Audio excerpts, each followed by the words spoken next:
నగర జీవిని వేధిస్తున్న నిద్రలేమి. పూర్తి వివరాలకు చదవండి రేపటి సాక్షి హైదరాబాద్ ఎడిషన్. తెలంగాణలో విజయోత్సవాలకు సిద్ధమైన కాంగ్రెస్ సర్కార్ వరంగల్లో ఫస్ట్ టైం ఈ సభ నిర్వహిస్తోంది. సుమారు 1,00,000 మంది మహిళలతో ఏర్పాటు చేసిన ఈ సభా ప్రాంగణానికి ఇందిరా మహిళా శక్తిగా నామకరణం చేశారు. రైట్, విజయోత్సవ సభకు ముందే ట్రై సిటీస్ అభివృద్ధి కోసం బడ్జెట్ని కూడా రిలీజ్ చేశారు. 4,962 కోట్ల నిధుల్ని కేటాయిస్తూ ప్రభుత్వం ఉత్తర్వులు కూడా జారీ చేసిన పరిస్థితి కనిపిస్తోంది. దీనిపైన అప్డేట్స్ మా కరెస్పాండెంట్ రాకేష్ని అడిగి తెలుసుకుందాం. రాకేష్, చెప్పండి, 3 సిటీస్ అభివృద్ధి కోసం ఈ నిధులు ప్రస్తుతం కేటాయించడం, అలాగే విజయోత్సవ సభకు ముందు ఈ నిర్ణయం తీసుకోవటం ఏ విధంగా చూడాల్సిన అవసరం ఉంది? ఏర్పాట్లు ఎలా ఉన్నాయి? మీ దగ్గర ఇన్పుట్ చెప్పండి. ఉత్సవాలలో భాగంగా ఈరోజు వరంగల్లో భారీ బహిరంగ సభను ఇందిరా మహిళా శక్తి పేరుతో కాంగ్రెస్ ప్రభుత్వం ఏర్పాటు చేసింది. మధ్యాహ్నం రేవంత్ రెడ్డి, అలాగే డిప్యూటీ సీఎం బట్టి విక్రమార్క, మిగతా మంత్రులందరూ కూడా బేగంపేట ఎయిర్పోర్ట్ నుంచి వరంగల్కు బయలుదేరుతారు. అక్కడ కాళోజీ కళాక్షేత్రాన్ని CM Revanth Reddy, deputy CM Bhatti ప్రారంభిస్తారు. ఆ తర్వాత మహిళా శక్తి భవనాలకు సంబంధించి 22 జిల్లాలలో కూడా 5 కోట్ల రూపాయల చొప్పున ఈ భవనాలను ఏర్పాటు చేయబోతున్నారు.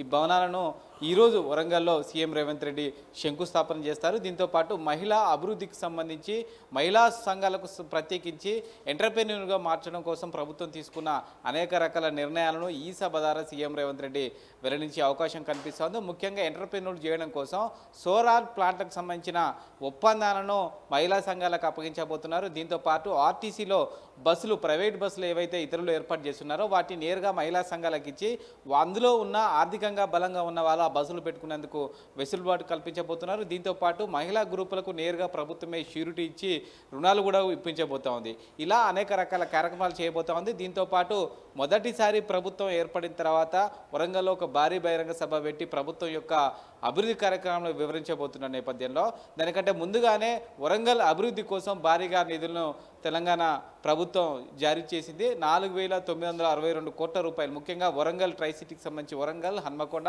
కాజీపేట ఈ 3 ప్రాంతాల పరిధిలో అండర్ గ్రౌండ్ డ్రైనేజీకి సంబంధించి 4,000 కోట్ల రూపాయల పైచీలకు నిధులు వెచ్చించబోతా ఉన్నారు. దీంతోపాటు మామ్నూరు ఎయిర్పోర్ట్ కూడా అందుబాటులోకి తీసుకుపోతున్నారు.